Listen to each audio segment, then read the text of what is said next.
How the Grinch Stole Christmas by Dr. Seuss.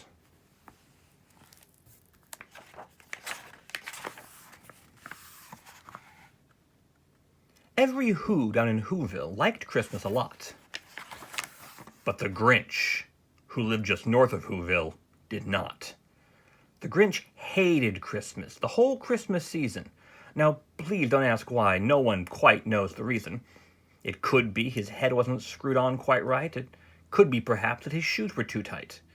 But I think that the most likely reason of all may have been that his heart was 2 sizes too small.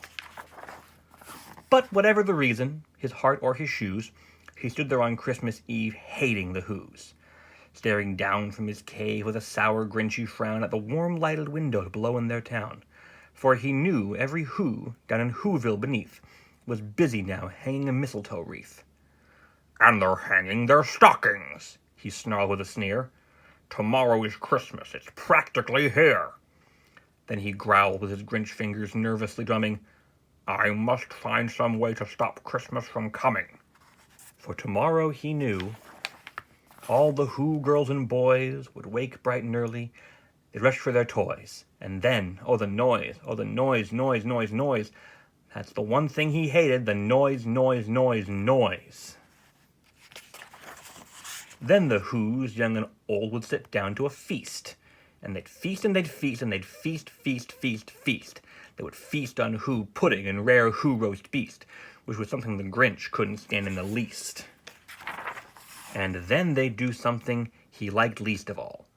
Every Who down in Whoville, the tall and the small, would stand close together, with Christmas bells ringing. They'd stand hand in hand, and the Whos would start singing.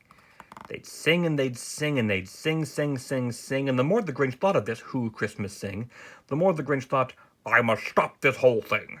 Why, for 53 years I've put up with it now. I must stop this Christmas from coming. But how?" Then he got an idea. An awful idea.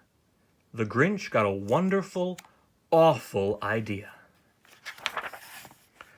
"I know just what to do." The Grinch laughed in his throat, and he made a quick Santa Claus hat and a coat. And he chuckled and clucked, "What a great Grinchy trick. With this coat and this hat, I look just like St. Nick. All I need is a reindeer." The Grinch looked around, but since reindeer are scarce, there was none to be found.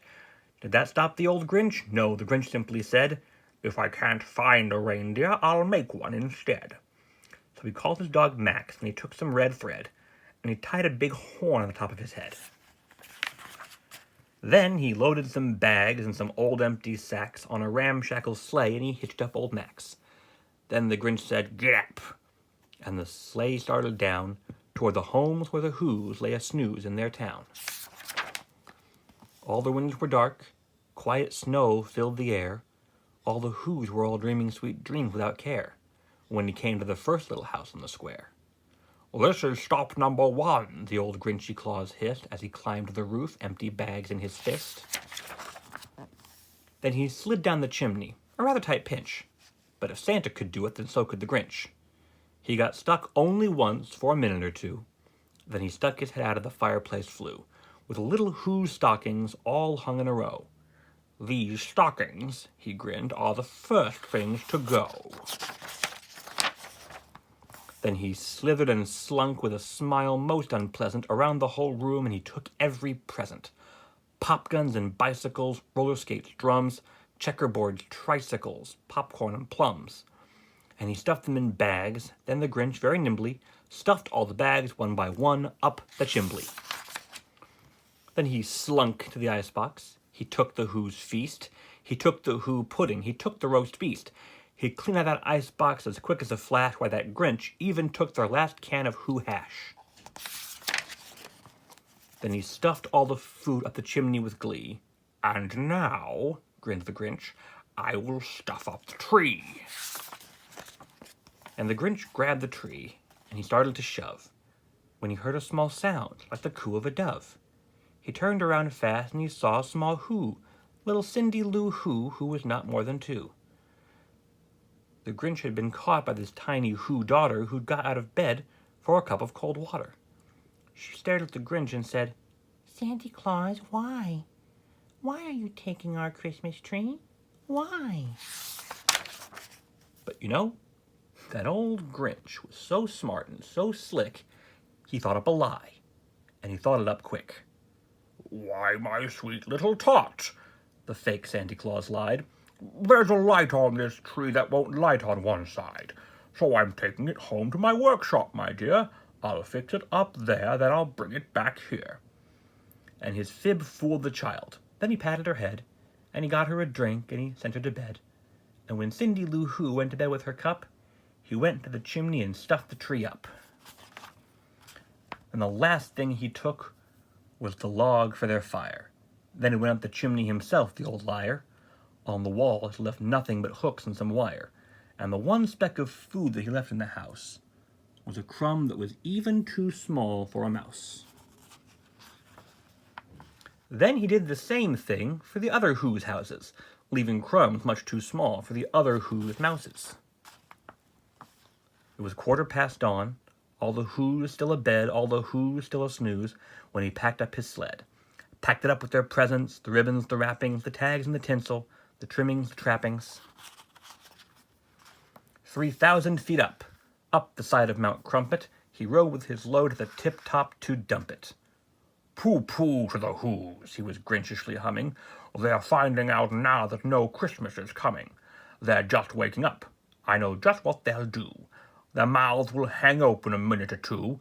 Then the Who's down in Whoville will all cry, 'Boo-hoo!'"